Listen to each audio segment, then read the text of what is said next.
Welcome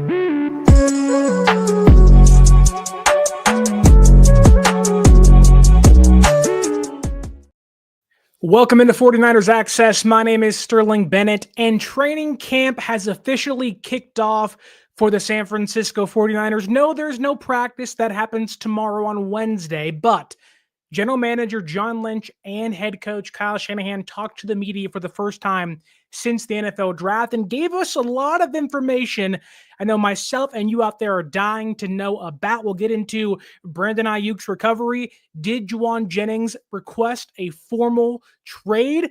What's happening with Ben Bartch and Ricky Pearsall? And what is the latest on Deommodore Lenoir's legal situation? Going to get into all of that today on the show. Don't forget to like, share, subscribe on the audio podcasting platforms. Leave us that 5-star audio review, and let's dive into John Lynch and Kyle Shanahan's kickoff to the 2025 training camp session for your and mine San Francisco 49ers. Starting things off with wide receiver Brandon Aiyuk. A ton of wide receiver news today. And let's start with Brandon Aiyuk. And I know many of you out there, it seems like the sentiment towards Aiyuk is almost always negative. And I get a lot of that is because of what transpired last offseason and the contract stuff and the trade requests that he did ask for. But he's still on San Francisco, and hopefully at the maybe tail end of the regular season or maybe in the middle of the year, he can come back and give San Francisco a big boost as they hopefully push for a playoff spot this season. But we got arguably our biggest report, our biggest straightforward, he's not gonna be ready by week 1 statement by John Lynch and Kyle Shanahan. The full quote is here. Brandon Aiyuk currently is not anywhere close to having a concrete timeline. Now, yes, this is Lynch and Shanahan somewhat hedging their bets in case he comes back earlier, but like we have been saying the entire offseason, there's almost no way Brandon Aiyuk comes back from his injury week 1 of this year. The odds of that are so slim. It may not sound like it, but this is John and Kyle essentially telling us we have no idea when he'll come back. They hope it's soon, but they have no idea when he'll come back. He, again, did not just damage his ACL, didn't just damage his PCL. Or his MCL, excuse me. It was an entire annihilation of his knee. It's going to take longer than 1 year to come back from that. I have always targeted the week 10 home game against the Rams as the return date for him. That is the after MetLife Stadium road trip. Don't want to play him there. Just please don't do that. Get him back at home week 10 in November. He'll have the entire year and an extra month or so to have to recover from the injury. And I think for Aiyuk, really, whether it is his own camp or San Francisco's camp, you don't want to rush him back in any sense of the word, because if Aiyuk comes back early in San Francisco's perspective and gets hurt again or doesn't really show signs of who he once was, his trade stock is in the toilet. There ain't no way someone's taking that contract for a player that may not be good anymore. And if you're Aiyuk, and let's say you may want to get traded, or let's say you want to reestablish yourself and not get cut in the future, well, you want to be healthy and play well, whether it is late October, in my case, early November, and so on and so forth. So it does seem like Brandon Aiyuk, the rumors, or at least the consensus thought that he may come back in week 1 is just not going to happen. They did say that their relationship is good. I know much has been made of the social media posts he's done on Instagram and some of the YouTube comments he has made on the community tab. And, sometimes those are actual meaningful things. And sometimes, like Aiyuk said himself, I'm just having fun. But it does seem like they are in good standing right now as the training camp sessions begin. John Lynch also said that Aiyuk will do his rehab at the facility with San Francisco's coaching staff and their trainers, which may or may not be a good thing, knowing how many injuries this team has had in the last couple of years. But nonetheless, it seems like Aiyuk, the drama there, the injury, we're getting a much clearer picture as to when he may return, and that they're actually not on bad terms at all. they're in a good headspace. He's getting paid. They're hoping he comes back somewhat towards the end of the season. But right now, no concrete timeline. John Lynch, like I've said over and over again, reiterated, he had a very serious knee injury to a point of there was a lot of damage done and so much had to be done to repair what happened inside his knee. So maybe the best outlook is you hope he comes back early, maybe in late September, early October, but I'm still going to hold firm to him coming back week 10 against the Los Angeles Rams. Moving on to the next injury news, that being of wide receiver Ricky Pearsall, the guy who you and I in San Francisco are hoping can be the Aiyuk replacement early on in the season, as they don't have Aiyuk to begin the year. Pearsall surprised a lot of us. He missed most of the OTAs and minicamp sessions with a hamstring injury. We were told by Kyle Shanahan that he was going to be ready by the day one of training camp. And then a couple of days ago, he got put on the PUP list, and we all said, whoa, was there a setback? Is it more serious? We don't know. And it led to a lot of maybe over dramatic thinking, if you will, towards Pearsall's hamstring. But knowing how important he is to this year and getting off to a hot start, it's a major concern if he can't be out there. We did get some insight into not what happened, but the severity of it. I think it was Kim Inman. He said that it was a quote unquote bad hamstring injury. I'll change that wording and say it was a pretty serious hamstring injury for Pearsall, which I think he had one last year in training camp or in the OTA session prior to getting shot as well. So he isn't a stranger to those, but you can tell they want to take things cautiously with him in the early portions of OTAs, minicamp, and training camp now underway in Santa Clara. But the good news is, despite maybe having a bad hamstring injury, Ricky Pearsall is expected to return off the PUP list soon. There was not a given date or a certain day listed, but it does seem like that Ricky Pearsall's injury, although is serious, he is towards the tail end of the recovery process for him. So a really good sign for Pearsall, because we were all thrown through a loop saying, what the heck's going on out there? Like, where's Pearsall? Why is he injured and how hurt is he actually? But it does seem like there is some good news, which is funny because Kyle Shanahan always downplays the injuries or just never gives us a straightforward truth. And today, with a muted press conference on YouTube and Twitter, it was really hard to know what they were saying, but it does seem like Pearsall is going to be back. My assumption is probably going to miss the first week or so, then jump into when pads come on in a few days. I don't think he'll practice tomorrow. My assumption is at the end of the week or the beginning of next week. That is my, fingers crossed. That's the kind of the best case scenario for me, but it does not seem like Pearsall is going to miss a large chunk of time for the San Francisco 49ers. We're going to go to the YouTube comments here for a second. Tommy Huxley says, Flynn, what's going on, Tommy Huxley? In regards to Brandon Aiyuk, he says, learned the hard way to not pay diva wide receivers. I think it's a Pinor or Pinor in the YouTube comments as well. What's up? Happy you're here. Kawachipto says, Tommy has yet to call us fairies. Man has fallen off. Tommy, get the fairies out, brother. Get the fairy dust out. We need it here in the YouTube chat. Training camp is back. I need all your energy targeted into calling us fairies every single show that we do live. Papa J says Sterling is back. Papa J, we are back for another year of San Francisco 49er football. Hope you're doing well and hope you're having a great Tuesday afternoon. I'm not sure if any of you out there got a chance to watch the press conference today. Certainly couldn't hear it because it was muted the entire time, which just is a travesty for the fan base out there. I will also not be there tomorrow. Strawberry Reacts. I'm in Southern California currently, but hoping to make my way to Northern California soon to see the boys live and in person. But man, great day. I was so excited. I work from home. I covered the MLB for Athlon Sports, and I was like, babe, Niners press conference. I have to work, a little double extra time today. And she was like, great, I don't care. As long as as long as we can have some quiet time and you not be yelling and screaming because the Niners are back on TV. But then I go, it's muted. What an anticlimactic beginning to what's hopefully a really, really good season, but it very fitting for how dead the Niners offseason was, getting Purdy and Warner and Kittle locked up so early.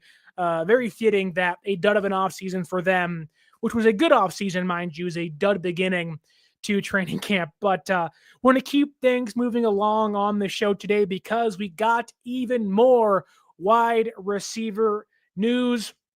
I'm going to say the Jauan Jennings update for a little later in the show because I want to talk about two other updates we got. That one, or one of them being DeMarcus Robinson.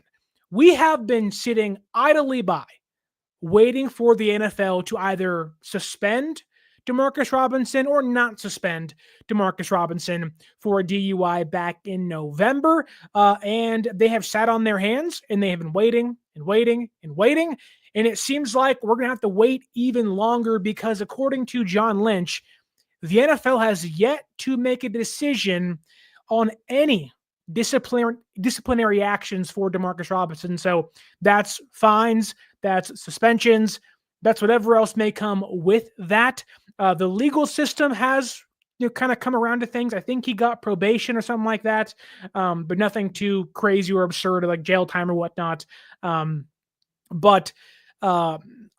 Then the one thing that worries me here is the NFL is going to drag their feet. And he'll go through the entire training camp process, the entire preseason. San Francisco will think, okay, we're going to have our guy week one, then bang, pop for 1 to 3 games, if not more, hopefully not. But I just would rather have, and I'm sure San Francisco would rather have an answer sooner than later because you don't want to prepare for week one thinking you have DeMarcus Robinson, then bang, you don't. I'm hoping the NFL doesn't drag their feet for too long. I'm not going to assume the suspension, if he gets one, is going to be big. I just don't see them giving him like a month or 6 games. I think if anything, 1 or 2 games should be enough. I'm just a little worried that they took a year to get to the Rashee Rice stuff. He came back, got hurt, I think, against the Chargers early last season. Then he couldn't play. But they just now figured things out with him. Is it going to take a year into November when San Francisco is hopefully in a playoff race and gearing up for a long run? Is that when they're going to pop him for something? I'm certainly hoping not. So kind of an annoyance with the NFL, which isn't surprising. They never really seem to have their head on straight on certain things, but really annoyed here. And really for me as a content creator / journalist / podcaster that follows the team, it's more about, okay, like when you're constructing your roster and you're making your roster decisions, and even for San Francisco, in that matter, like why, like they would like to know if they can either, if he's going to be, not a part of the, 53-man roster, or they can, carry somebody else. Like this really has to come quickly in the next month or so because it's roster cutdown day in almost 1 month. You cannot continue to have this thing carry on.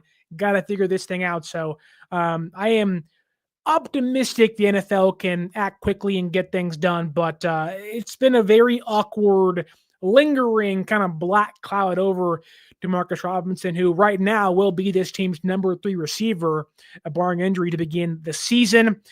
We also signed, or the San Francisco 49ers also signed today, Equanimeous St. Brown. If you don't know, he is the brother of Amon-Ra St. Brown of the Detroit Lions. They host a podcast together, which I am eagerly not looking to listen to every week if he makes the team. But I don't think this is anything more than a camp body.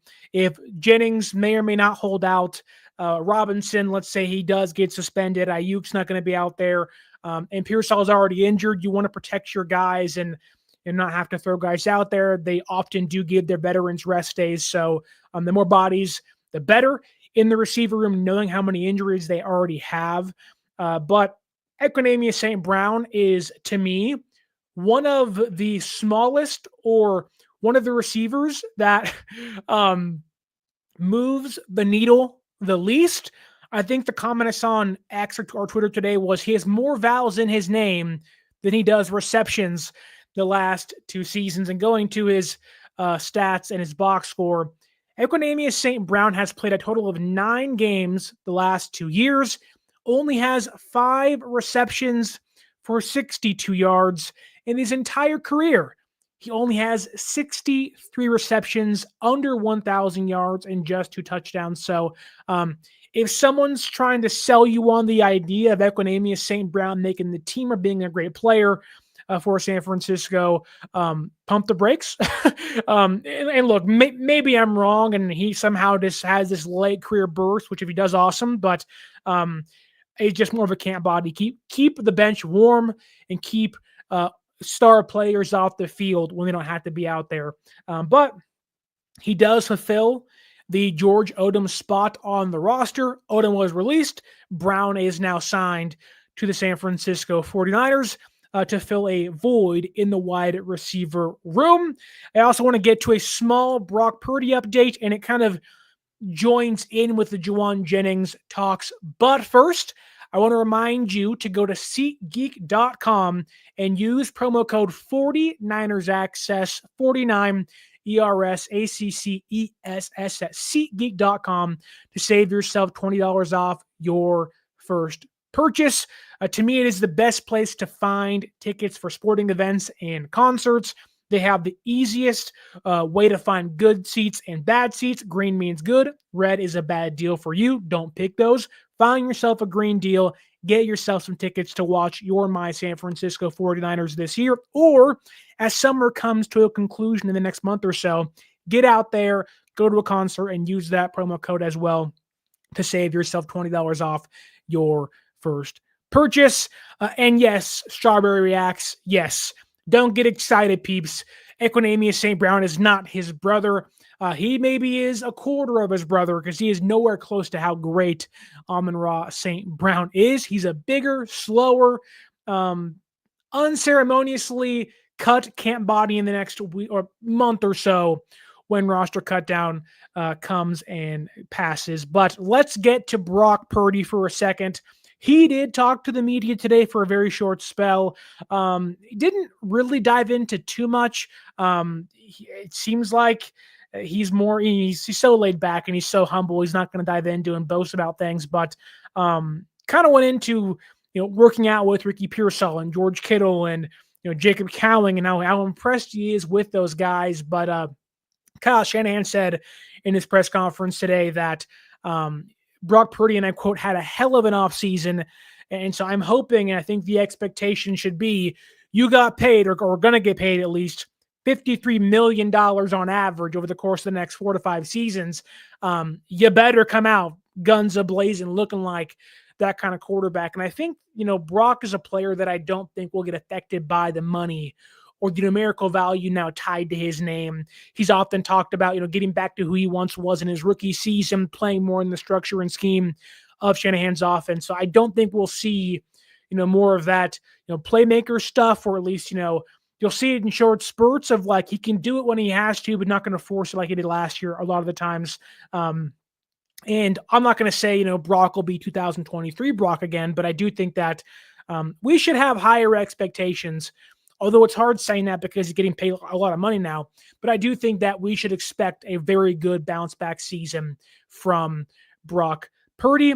But the reason why I bring him up is because he mentioned the importance of Jauan Jennings. And I think it's really, really understated how important he is to the offense because Jauan is just so good. The energy's there. He fits the offense so much. He's a great blocker. Very reliant, or wide receiver, good hands. Someone that almost won the Super Bowl MVP award a couple years ago, and is someone that has kind of fought his way and grinded his way up the depth chart to be what seemingly is a bona fide number 2 wide receiver. Wants to get paid as such, but Brock today talked about how important Jauan is and how hopeful he is things can kind of get done between him and San Francisco. Brock's quote was, "It's extremely important. I love Jauan Jennings and what he brings to our team and to myself as a quarterback. We've had so much success together." I don't want to marry my thoughts with how I spoke about Brandon Aiyuk last year, saying he's the perfect Brock Purdy wide receiver, and I think overwhelmingly he was. in 2023, and the injury happened and the contracts have happened and it derailed what he can be and could be going forward. But I do think Jauan Jennings is almost like having a young quarterback, a rookie, if you will, and having a really good tight end. He is a safety blanket, a guy you can always trust, where it's like the meme of like, F it, Tyreek Hill's down there somewhere. F it, Randy Moss is down there somewhere. To a certain degree, you can almost say F it. Jauan Jennings is down there somewhere, and he'll make an effort to go up and get it. He'll make a play. And of course, he is not those players I already mentioned, but Jauan is just Mr. Reliable, Mr. Consistent. You know what you're going to get every single day from him. And I think for a player of his own being, like where he's ascending up the list of receivers and deserves to get paid. And I'm hoping, Jauan was a big benefactor of being there every single day during OTAs and training camp last season. And we saw what he can do when he was there, and the chemistry was there with the team and Brock Purdy. So I'm hoping with how great San Francisco has done avoiding distractions, getting out in front of things with Purdy and Kittle and Warner's contracts, I have a really high optimism that they're going to get things done pretty quickly here.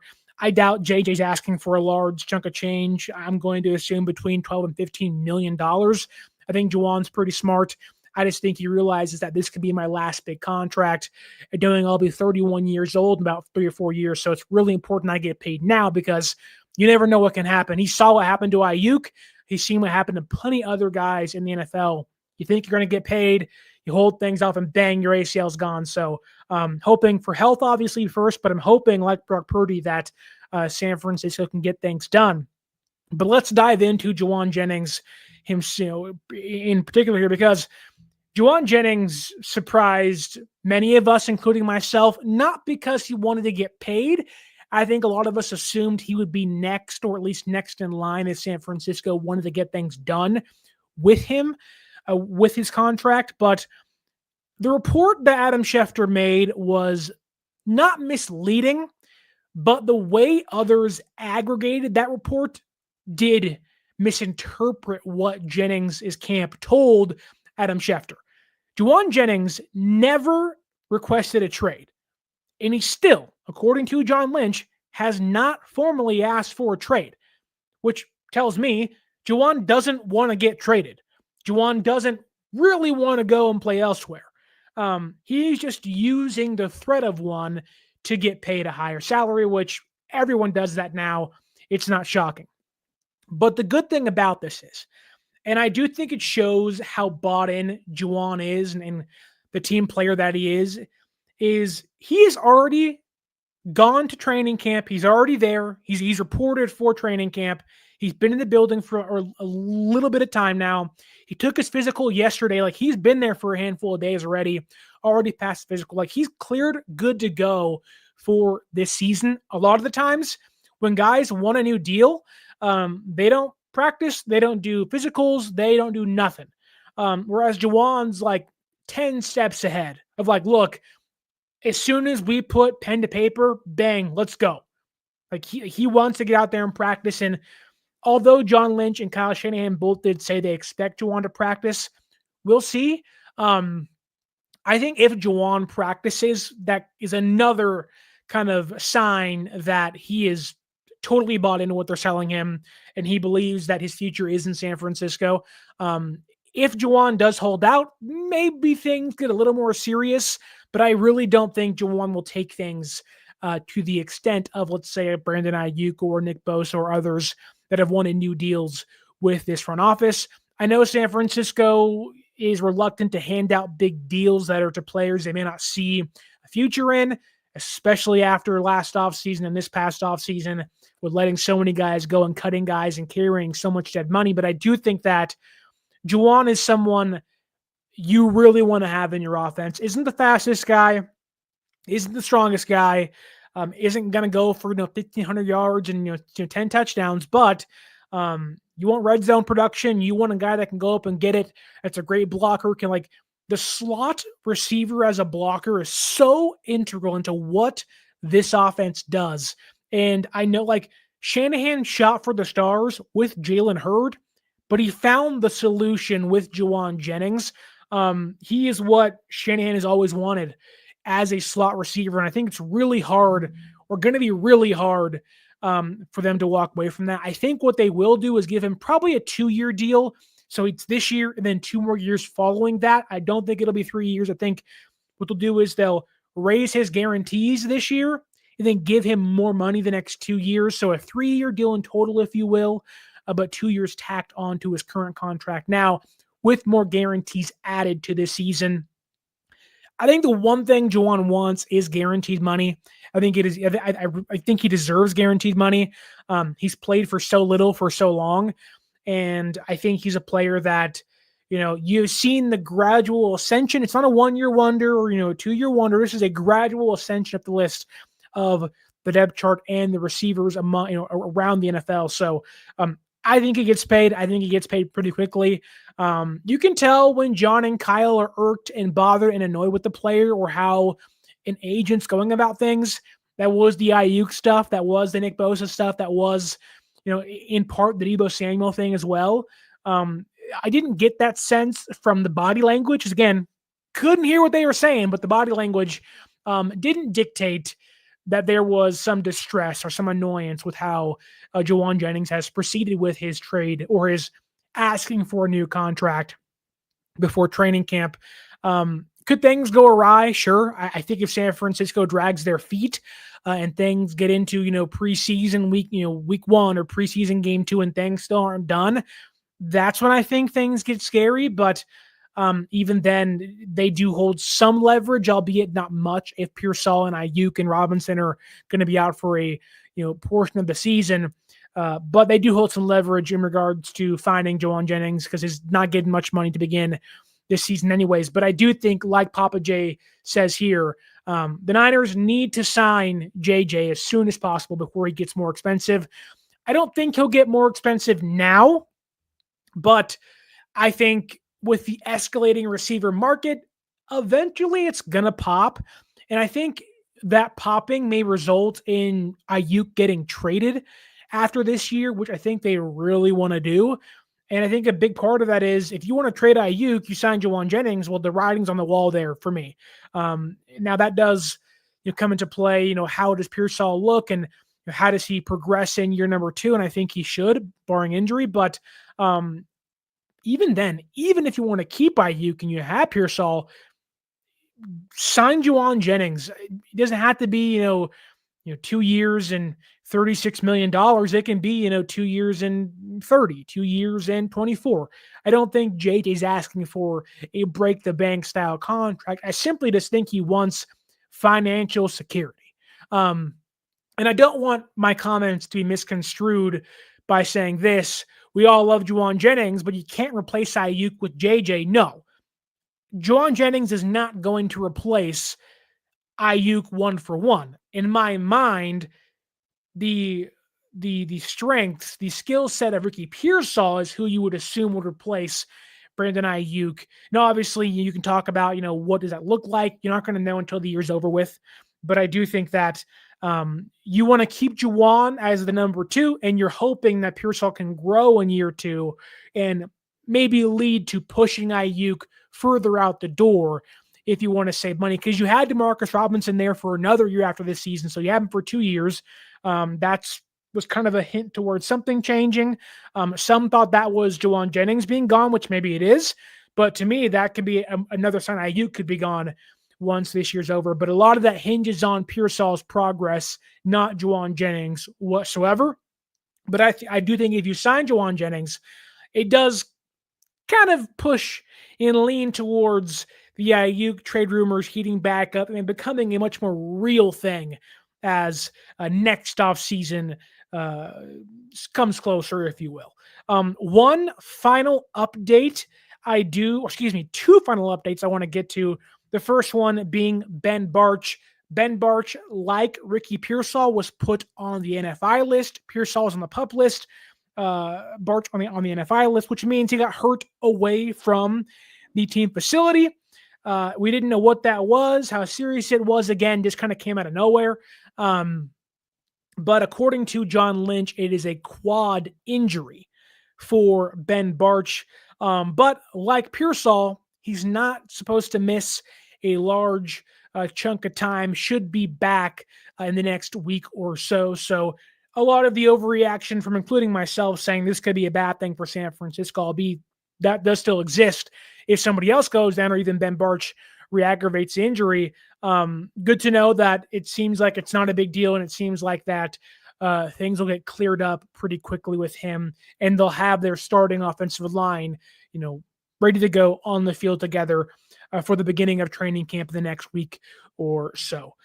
Before I get to the final update of today, that being Deommodore Lenoir's legal troubles, I want to ask you kindly to go to our audio podcasting platform, whether it is Spotify, whether it is, Spotify, Google Podcasts, Amazon Podcasts, doesn't matter. Go there, give us a 5-star audio podcast review. It's the freest, cheapest, and easiest way to help the show out. I really appreciate it. I want to hit over 100 podcast reviews. It's a high goal. Maybe it's too high for a small show like ourselves, but I don't want to diminish the impact we can have in the community. So go to the Apple, Spotify, wherever you get your podcast, give us a 5-star review, or at least tell us what you think of the show, what we can do better, what we're doing that you don't want to see go away. But I do want to kindly ask you, if you can, the community itself, the faithful, leave us a 5-star audio podcasting review, and hope we can get there by the beginning of week 1 of the 2025 NFL season. We have 1 month-ish away. Can we get to 100? It's a lot. It's a lofty goal, but I trust you out there, the listeners, the watchers. I appreciate you and everything you do for me and the show. You guys mean so much to me, and hope you can show some love back in the audio podcast reviews. But let's get to Deommodore Lenoir, because in a quiet off season where things felt like it was going to be a snooze fest, where nothing really happened, there was 2 incidents that were eye-catching, eye-popping, and we all said, really? The first one was being Jauan Jennings wanting a new contract, maybe asking for a trade, which never happened. The second one was Deommodore Lenoir getting arrested for, how do you even describe what he did? He was thrown the keys to a car, then threw them to somebody else. I think it was obstruction of justice was what he got kind of hit for double parked cars and not moving them. I'm not sure exactly, the severity of what could that be, but it's not going to lead to a suspension most likely. He was released the very next day. So even the law was like, what are we doing? Why are we doing this? And nothing really seemed to be that big of a deal. Even the firearm he had, I don't think was his. It was the person he was with, which I don't think they can get Lenoir for that, but maybe, I don't know. I'm not a lawyer. But John Lynch did give us some insight today by really not giving us insight today. And he said this: we talked to Demo, of course, we would prefer our players not get involved in those type of things, but I think that as a legal matter, it'll work itself out. We've got a lot of faith in Demo, who he is as a person and what he stands for. And to that I say, I don't think there's any need to worry. If you are, I'm not sure if you are, but whenever you see a player on your team, whether good or bad, get arrested, your mind goes, uh-oh, what could that mean? And for a player of Lenoir's caliber, being an all-pro or should be all-pro cornerback, this team's number 1 cornerback, getting paid big money during the year last season with an extension for 5 years, you don't want to see that being what happens to him in the first off season, where he's carrying a bigger bag of money in his back pocket. But you can tell the way John talked about it, it didn't seem like he was too bothered about it or bothered by what was going to happen. I think that that kind of small sentence there for a legal matter, I think it'll work itself out. That is a roundabout way of saying, what are we going to do? Like, what can we do? And I think that was kind of him diminishing what actually transpired.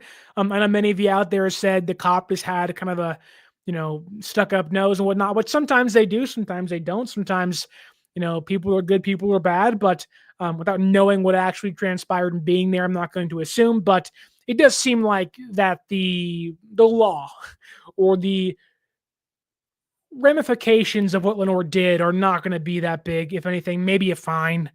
But again, John Lynch downplayed it.